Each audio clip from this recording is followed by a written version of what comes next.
Hey guys, welcome back to new video. Guys, सबसे पहले बता दूं कि मेरा नाम राजेंद्र कुमार है। मुझे जो इस डिपार्टमेंट ऑफ पोस्ट में डाक विभाग में जीटीएस बीपीएम पद पर 1 साल से भी लगातार ज़्यादा काम करते हो गया है। तो जो भी आप लोगों को इन्फॉर्मेशन दूंगा बिल्कुल ऑथेंटिक और सटीक होगी। आज की वीडियो में हम लोग 8वां वेतन आयोग के संबंध में एक नया वीडियो लेके आ गए हैं, जिसमें हम लोग जो है एक प्रॉपर तरीके से एक नया जो है टॉपिक पे डिस्कशन करेंगे, जो रहेगा हमारा बेसिक पे और डीए के रिगार्डिंग। ठीक है, एक नया जो है अपडेट आया है, जो कि हमारी मांग चल रही है हमारे जो है यूनियन के द्वारा, और हमारे एनसीजेसीएम जो हमारा एक संगठन है, उसके द्वारा हमारा जो है एक नया जो है मतलब रखा गया है, मांग रखी गई है हमारे सरकार के द्वारा, मतलब सरकार के लिए कि जो है ये जो बेसिक पे है आपका, जितने भी हमारे कर्मचारी हैं उनका जो बेसिक पे इस समय है, और इस समय जो 53% डीए चल रहा है, दोनों को जो है एक में ऐड करके और जैसे कि मर्ज करके, ठीक है, जैसे कि आपका 18,000 बेसिक पे हो गया, उसके बाद आपका जो है 53% के अकॉर्डिंग 9,000 और कुछ रुपए आपको जो है डीए मिल रहा है। ठीक है, तो 18,000 प्लस 9,000 समथिंग और करके आपको जो है जो 53% डीए है उसको जो है बेसिक पे बना दिया जाए अभी, और उसके बाद आपका जो है नया जो है बेसिक पे को जो है यहाँ पे ऐड किया जाए, यानी कि आपका फिटमेंट जो फैक्टर जो होगा इसके बाद लागू होगा। तो इसी के टॉपिक के बारे में आज की इस वीडियो में हम लोग पूरा चर्चा करने वाले हैं, तो आप लोग पूरा वीडियो जरूर देखिएगा। अगर मेरे इस चैनल पे नए हो, अगर अभी तक सब्सक्राइब नहीं किया हुआ है, तो प्लीज चैनल को सब्सक्राइब जरूर कर लें, क्योंकि इस चैनल पे आप लोगों को जीटीएस की रिकॉर्डिंग पल पल की और ऑथेंटिक अपडेट मिलती रहती है। एक चीज और बता देता हूँ, अगर आप लोग इस चैनल पे नए हो और प्लेलिस्ट वाले ऑप्शन पे नहीं गए हो, तो वहां पे आप लोग जाना, आपको बहुत सारे प्लेलिस्ट मिल जाएंगी, जैसे कि जीटीएस जनवरी 2025 शेड्यूल 1 वैकेंसी की recording, GTS India post GTS की recording, salary shift GTS July 2024 vacancy, GTS TMTS postman promotion examination की रिकॉर्डिंग। ठीक है, जीटीएस रूल थे ऑनलाइन ट्रांसफर पोर्टल के regarding, GTS first document verification, GTS second document verification, Darpan आयत आईपीपीबीसी ELC, ये सभी playlist इसी चैनल पे मिल जाएंगे। जो भी आप लोगों के मन में कंफ्यूजन चल रहा हो, आप लोग जो इन सभी प्लेलिस्ट पे जाकर अपना कंफ्यूजन दूर कर सकते हो। तो यहाँ पे हम लोग बातचीत करते हैं कि जो है इस बार जो नया एक मतलब की मांग की गई है, वो जो है यहाँ पे बोला जा रहा है। देखिए यहाँ पे आप लोग देख सकते हो कि इफ ए गवर्नमेंट, देखिए यहाँ पे ध्यान देना, ठीक है, if a government employee get at मतलब 18,000 as basic pay and 53% DA in 7th pay commission, what will be this?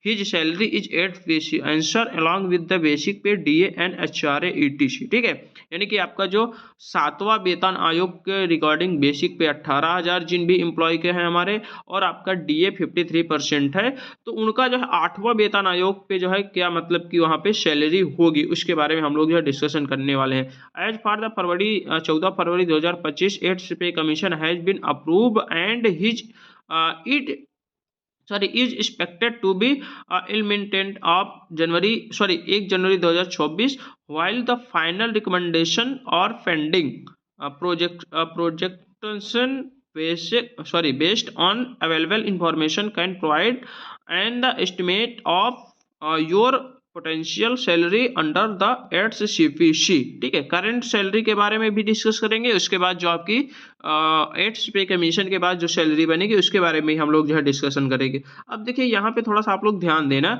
इसमें एक्चुअली मतलब कि ये चीज बताया जा रहा है, इसमें जो नया अपडेट ये आया हुआ है कि आपका जो 7वां वेतन आयोग की रिगार्डिंग जो बेसिक पे है, ठीक है, 7वां वेतन आयोग की रिगार्डिंग जो आपका बेसिक पे है, वो बेसिक पे प्लस इस समय जो आपका डीए चल रहा है 53%, यहाँ पे ध्यान देना, 7वां वेतन आयोग की रिगार्डिंग जो आपका बेसिक पे है प्लस इस समय जो आपका 53% डीए चल रहा है, इनको दोनों को मर्ज करके, ठीक है, मर्ज करके एक नया बेसिक पे बनाए, मतलब कि मर्ज करके। अब जैसे किसी का मान के चलो यहाँ पे 18,000 बेसिक पे है, ठीक है, 18,000 बेसिक पे है प्लस 53% डी है, अगर आप लोग निकालोगे तो 9,000 समथिंग निकलेगा, आप लोग निकाल लीजिएगा। ठीक है, तो ये जो आपका 18,000 ये और ये जो 9,000 समथिंग आएगा डीए, इस दोनों को जो है जोड़ के अभी से जो है 8th पे कमीशन के रिगार्डिंग उसको जो है एक नया बेसिक पे बनाया जाए, और उस नया बेसिक पे जब बन जाएगा तो जो 8th पे कमीशन में जो फिटमेंट फैक्टर होगा, जैसे कि मान लो कि 2% फिटमेंट फैक्टर हुआ, तो ये जो आपका नया बेसिक पे बन के तैयार हुआ है, इस नया बेसिक पे का फिटमेंट फैक्टर मतलब किया जाए, जैसे 2% मान लो बने, मतलब दो गुना बढ़ेगा, तो इस नई सैलरी का नया बेसिक पे का दोगुना किया जाए, जैसे कि मान लो 18,000 ये 9,000 ये, ठीक है, लगभग 18,9 जो है 27,000 का लमसम बनेगा। तो इस 27,000 को बेसिक पे को जो है फिटमेंट फैक्टर में गुना किया जाए। 27,000 का मान लो 2.5 फिटमेंट रहता है तो उसका जो है 27,000 का उतना किया जाए। ठीक है, अगर मान लो कि 2.8 रहता है तो उसका जो है 27,000 का उतना गुना किया जाए। ये जो है प्रॉपर अपडेट आया है आपके सामने। अब जैसे जीटीएस का प्रॉपर तरीके से यहाँ पे बात किया जाए, मान लो कि यहाँ पे जो है 12,000 रुपया बेसिक पे यहाँ पे जो है आपका बीपीएम का है। ठीक है, और आपका 53% डीए लगभग आपका बनेगा 6,360 रुपये का लमसम। आप लोग थोड़ा कैलकुलेट कर लेना क्योंकि यहाँ पे थोड़ा सा मतलब मिस्टेक भी हो सकता है।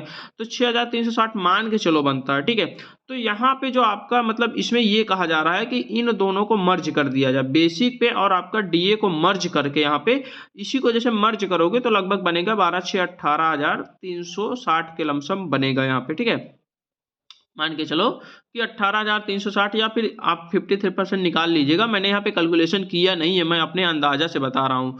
तो 18,360 जो भी बन रहा है ये, इसको जो है यहाँ पे क्या किया जाए कि इसको जो है बेसिक पे अभी से मान लिया जाए, और जब 8वां वेतन आयोग लागू होगा तो इसमें जो फिटमेंट फैक्टर तय किया जाएगा इसी का गुना कर दिया जाएगा। मान के चलो कि अगर जो है 2.5 मतलब फिटमेंट फैक्टर रहता है। ठीक है, तो इसी का 18,360 मर्ज करने के बाद जो बेसिक बनेगा उसका जो है फिटमेंट फैक्टर को गुना किया जाए। मान लो अगर 2 गुना भी किया जाएगा तो लगभग 18 दूनी 36, यानी कि बीपीएम की जो सैलरी हो जाएगी लगभग 35 से 36,000 हो जाएगी। इसी वजह से जो है आपको सोशल मीडिया पे देख रहे होगे या फिर आप लोग न्यूज़ पे देख रहे होगे कि बेसिक मतलब कि जो जीडीएस की सैलरी है 35,000 प्लस हो रही है। ये सब यही कैलकुलेशन बन रहा है। ठीक है, यही जो कैलकुलेशन है इसी कैलकुलेशन के हिसाब से वो लोग बता रहे हैं आपको यूट्यूब पे। ठीक है, ये सब एक्चुअली यही चीज़ है, ये नया अपडेट है और इसी की मांग की जा रही है कि इसी को जो है किया जाए, मतलब यही जो नियम मतलब इसी को लागू किया जाए। यानी कि जो अभी तक का आपका बेसिक है उसको प्लस जो है 53% डीए को मर्ज करके जो आपका बेसिक तैयार हो रहा है उसी का जो है फिटमेंट फैक्टर मतलब निकाला जाए 8वां वेतन आयोग में। ये चीज आया है। ठीक है, तो यहाँ पे अगर मान के चलो कि 7th पे कमीशन के रिगार्डिंग अगर किसी का बेसिक पे 18,000 है, डीएनएस अलाउंस उसका 53% है, तो मान के चलो 9,540 रुपया उसका जो है डीएनएस अलाउंस हो रहा है। ठीक है, एचआरए वगैरह की बात करेंगे तो हर मतलब x city y city z city में अलग अलग एचआरए मिलता है। आपको पता है कि जो है एक्स सिटी में 27% बेसिक पे का एचआरए मिलता है। ठीक है, वाई सिटी में 18% और जेड सिटी में 9% मिलता है।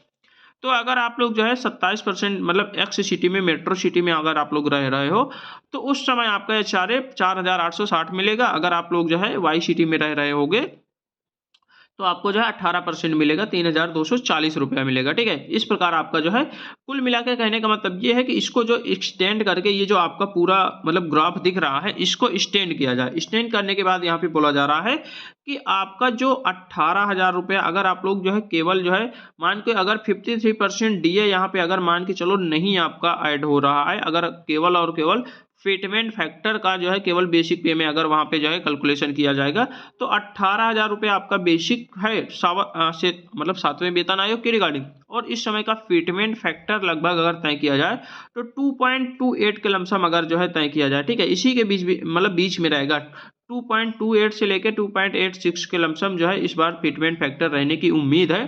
तो अगर हम लोग जो है 2.28 के अकॉर्डिंग अगर हम लोग बात करेंगे तो लगभग जो है जिसका 18,000 बेसिक पे है उसका लगभग 41,000 बेसिक पे बन जाएगा। ठीक है, यहाँ पे आप लोग कैलकुलेशन देख रहे होंगे। ठीक है, यही कैलकुलेशन मैं बताने की कोशिश कर रहा हूँ कि 18,000 रुपया यहाँ पे अगर जिसका बेसिक पे है अगर उसका 2.8 जो है यहाँ पे मतलब की रहेगा फिटमेंट फैक्टर रहेगा तो उसका लगभग 41,000 बेसिक पे नया बेसिक पे 8वां वेतन आयोग की रिकॉर्डिंग बनेगा। ठीक है, उसके बाद डीए वगैरह की अगर हम लोग बात करेंगे तो डीए जो है फिर से 0 हो जाएगा, क्योंकि आपको पता है कि जब भी पे कमीशन लगता है वो चाहे जो भी पे कमीशन हो तो उसके बाद आपका जो डीए है उसको 0 कर दिया जाता है। उसके बाद फिर से हर 6 महीने में 3-3% 4-4% फिर जो है महंगाई बढ़ती रहेगी, उसी के हिसाब से फिर जो है डीए बढ़ता जाएगा। ठीक है, जैसे कि मान लो कि 27% यहाँ पे एचआरए की बात हो गई तो यहाँ पे लगभग 11,000 रुपया यहाँ पे एचआरए भी बढ़ेगा। आपको पता है 7वां वेतन आयोग में भी एचआरए बढ़ा था, 8वां वेतन आयोग में भी बढ़ेगा।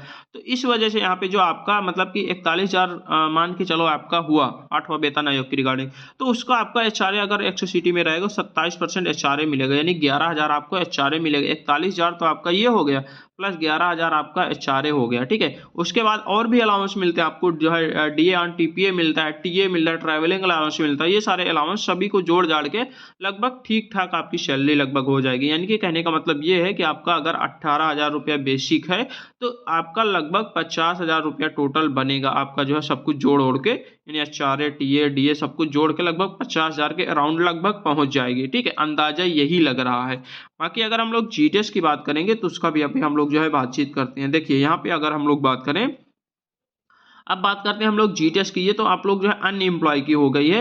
अब बात करते हैं हम लोग जीटीएस कैंडिडेट की। अब जीटीएस कैंडिडेट में एक्चुअली मांग ये है, जो अभी मैं बता रहा था, जीटीएस में मांग ये की जा रही है कि आपका जो बेसिक है, ठीक है, बेसिक प्लस 53% डीए दोनों को मर्ज करके जो नई सैलरी, नया बेसिक आपका बन रहा है, लगभग मान लो 18,000 बन रहा है। तो ये 18,000 का जो है फिटमेंट फैक्टर लगभग अगर मान के चलो 2% ही मान के चलो, मतलब उदाहरण बता रहा हूँ, अगर 2% ही रहता है, 2 गुना ही रहता है, तो लगभग 36,000 के लमसम बीपीएम की पहुंच जाएगी। तो ये मांग की जा रही है। अब बाकी देखिए क्या होता है, मर्ज करते हैं या फिर नहीं करते हैं, या मर्ज करने के मतलब ना मर्ज करके भी जो है अगर वो लोग जो है 8वां वेतन आयोग की रिगार्डिंग फिटमेंट फैक्टर को बढ़ाएंगे केवल बेसिक के अकॉर्डिंग, तब भी आप लोग मान के चलिए, मान लो अगर 12,000 रुपया उसका बेसिक है बीपीएम का, अगर फिटमेंट फैक्टर मान के चलो जो है 2.5% भी रहता है, 2.5 गुना ही रहता है, तो लगभग आप लोग इसका जो है 12×24 लगभग जो है 24,000 प्लस, तो इसका जो है यहाँ पे मतलब बेसिक हो जाएगा। यानी कि जो बीपीएम है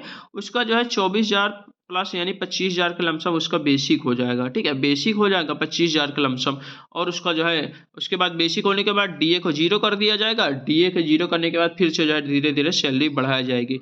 तो आप लोग अगर मान के चलो डीए मर्ज नहीं भी होता है, तब भी आप लोग जो है आप लोग अंदाजा लगा लीजिएगा कि लगभग 30,000 के अप्रॉक्स जो है जीटीएस की सैलरी हो जाएगी। देखिए अभी जो है इसमें मतलब कि बातचीत चल रही है, हमारे विभाग में भी चल रही है, और समिति का गठन भी हो रहा है। तो उसमें बहुत सारी चीज़ें वहाँ पे मतलब की जा रही हैं कि जो है जीटीएस का वर्क टाइम मतलब वर्कलोड भी बढ़ाने की बात की जा रही है। लगभग जो 6 घंटे को यहाँ पे बोला जा रहा है कि लगभग 6 घंटे का जो है जीटीएस का वर्कलोड कर दिया जाएगा। बातचीत चल रही है, अंदर से खबर मिल रही है, लेकिन देखते हैं कि अब जो है फाइनल क्या होता है क्या नहीं होता है। फिर भी अंदाजा यही है कि 8वां वेतन आयोग में कम से कम 6 घंटे की ड्यूटी जीटीएस को मिल ही जाएगी, ये चीज़ ध्यान दे लेना। और जीटीएस की अगर 6 घंटे की ड्यूटी मिलती है तो सैलरी लगभग 30 से 35,000, 30,000 आपकी एबीपीएम डाक सेवक की रहेगी और 35,000 के लमसम आपके बीपीएम की रहेगी। 6 घंटे की ड्यूटी होने के बाद आपकी लगभग इतनी सैलरी 8वां वेतन आयोग की रिकॉर्डिंग बनेगी। अंदर से खबर मिल रही है, समिति वगैरह बैठ रही है, इस वजह से मैं आपको बता रहा हूँ, एक्चुअल बात है ये, ठीक है। आप लोग जो है फेक वगैरह मत सोचिएगा, ये रियल चीज़ है, और 8वां वेतन आयोग में जरूर जो है जीटीएस को काफ़ी बड़ा फायदा मिलने वाला है। तो आज की इस वीडियो में हम लोग इतना रहने देते हैं, मिलते हैं एक नए वीडियो के साथ, तब तक के लिए बाय बाय, टेक केयर।